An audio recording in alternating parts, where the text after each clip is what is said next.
If your financial foundation has a bunch of cracks in it, or it's unlevel, or there isn't one, it's just on dirt, or it's just sand.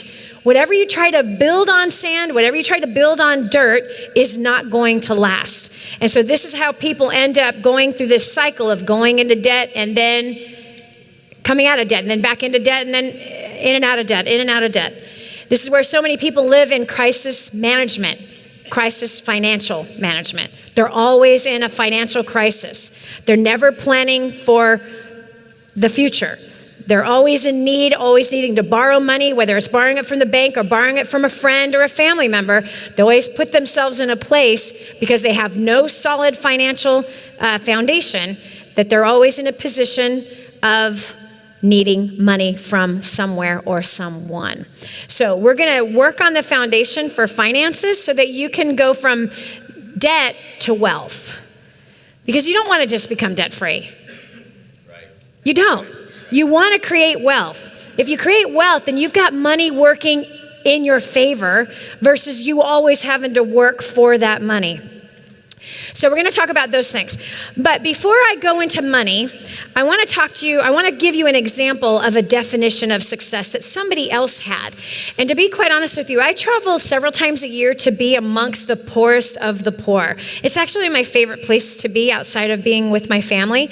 But being with the poorest of poor, I have learned so much from the poor, believe it or not. And most people only want to learn from successful people. But I have found some people who are very, very, very successful that are very, very, very poor. And it all matters about what is your personal definition of success. Because whatever your personal definition of success is what you're going to go after. And if your personal definition of success is not inclusive of those 8 areas of your life, then you'll have a mess everywhere else besides the places where you've defined your success. So, Chad, this woman is Candida. And Candida is Nicaraguan, just like me. And Candida was born and raised in Nicaragua, and she wasn't that much older than me. She was in her mid-50s when I met her. Candida is a beautiful, hazel-eyed, little short, gorgeous Nicaraguan woman who, after a major hurricane in Nicaragua, wiped out their entire village because they all lived right by the river. And the hurricane obviously causes the water levels to raise and just wiped out the entire village. And it was a village of nothing but extremely poor people. Houses not on foundations, do you understand? But houses on the mud. So they all then migrated to higher ground, and that higher ground was a dump site in a place in the northern part of Nicaragua, which is actually the hottest part of all of Central America, the hottest part of all of Central America. So this particular place, this woman spent 17 years as well as 281 other families living in a dump site. It was the only place they could squat on the land that no one would chase them away from. And that's where they raised their families, was at a dump site, until she caught a vision. And this woman caught a vision, and she, instead of looking at her past and living in continuous fear, she refused to say yes to repeating the last 17 years to it being the next 17 years. So this woman, Candida, fought by foot, walking into government places, and we're talking a long ways to get in front of the right people. And she chose, as a poor woman who was a grandmother already, she chose as a poor woman, and instead of saying, well, what can I do? I'm poor. I don't know the right people. I don't know of anyone that can help us change our situation. I'm not educated. How in the world can I even help my kids?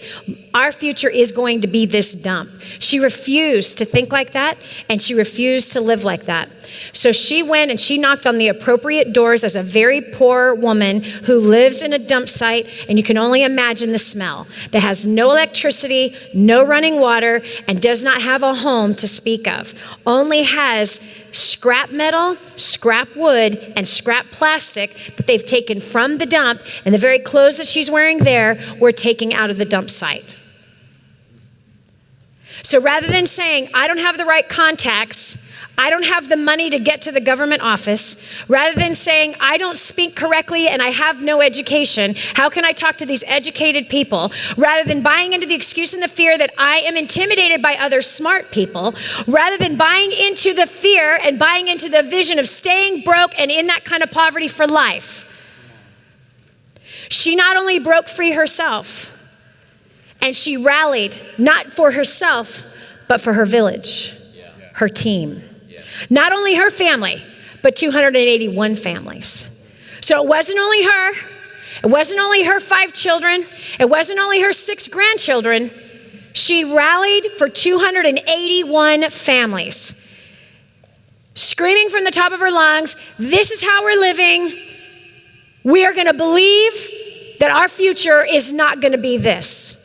They lived in a place that they called the Triangle of Death.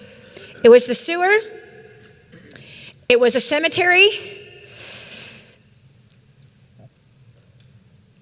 and the dump. The dump, the sewer, the cemetery. It was called the Triangle of Death. What grows in a dump? What was the future of their children? Chad, can you pull me something? Show me a picture of the dump with kids in it. The future of their families, the future of their lives, the future for her grandkids. That's it right there. That's it. That's the life. But she said, no more. No more. Look at that. That's the future for that kid. He's going to grow up. He's going to be a father.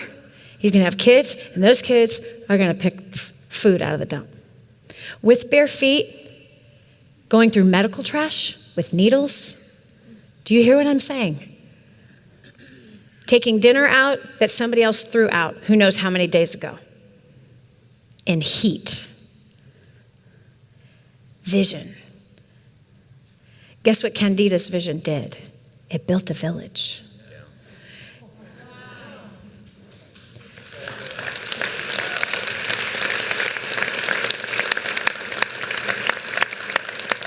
Her vision built a village. All 281 families now live in a brand new home with electricity, with sanitation, with cooking apparatuses, with running water. All of them have now a home for their families. No longer living under those horrible elements and terrible environment. Many of them have started businesses now. Now you walk through this place and people are smiling. Candida died 3 months after I was with her this summer. In fact, there was a group of us that were there in July. Candida died. She was sick when we were there. She was sick in July. In fact, the last picture I have with Candida is me hugging her and praying for her. And my daughter Isa took the picture that she was sick and said, Dani, I'm sick. Will you pray for me? And she died. Did she die a successful woman? Yeah, sure did. Or did she die an impoverished failure? She believed in the vision of transforming 281 lives, families, not just lives. I mean, there's 5, 6, 7, 8 kids to some of these families. She had a vision. She lived to see the vision come to pass. Those lives are changed forever. And what is Candida's legacy? Wow. What will yours be? If a poor woman in a poor country can believe for a miracle the size of 281 homes, what can you believe for? If a poor woman who never once stepped foot in a schoolroom, who never had the opportunity to go to college, if a poor woman could believe for the transformation of her people, then what can you believe for? Yeah. I would think that it would be an impossible dream for Candida to believe that one day, somehow, that there would be appropriate housing for their families. Don't you think that would be an impossible dream? Yeah. But nothing is impossible for the God that she served. Because he knocked on the hearts and the souls of a bunch of people in a community right here in this room. Yeah. Knocked on some hearts of some greedy suckers who've done nothing but go into debt to buy more stuff, and then they had to pay storage units to hold their stuff. That those people caught a vision and said, we want to help. Yes. So what's your vision? Candida's vision has changed a generation.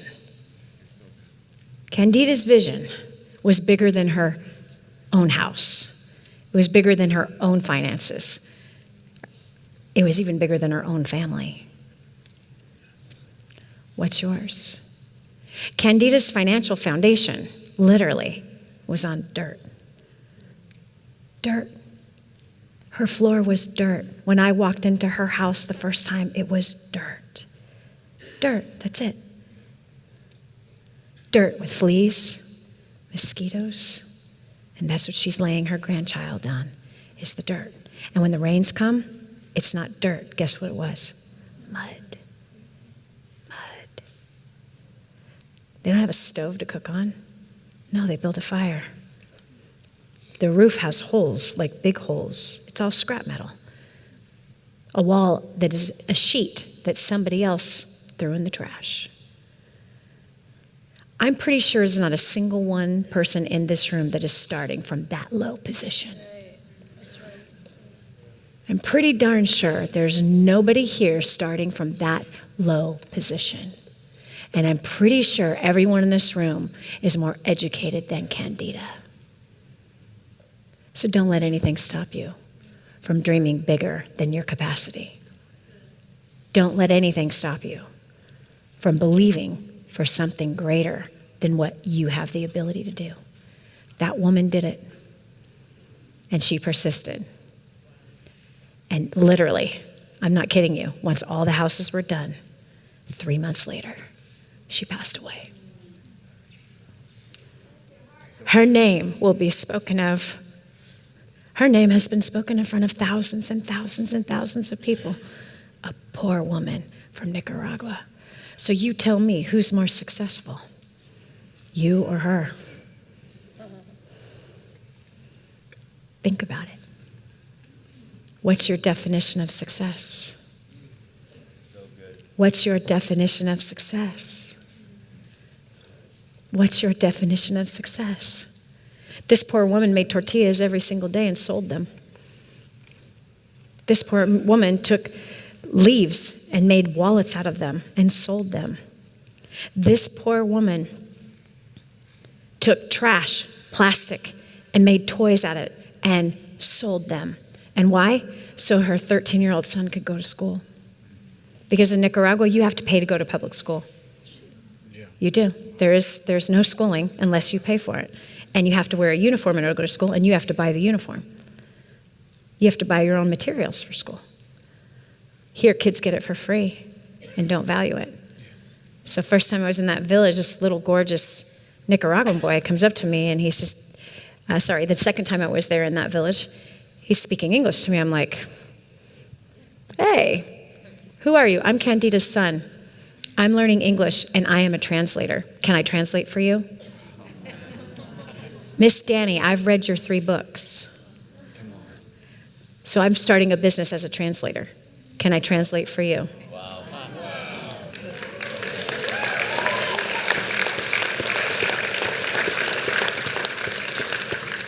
Your vision affects other people's vision.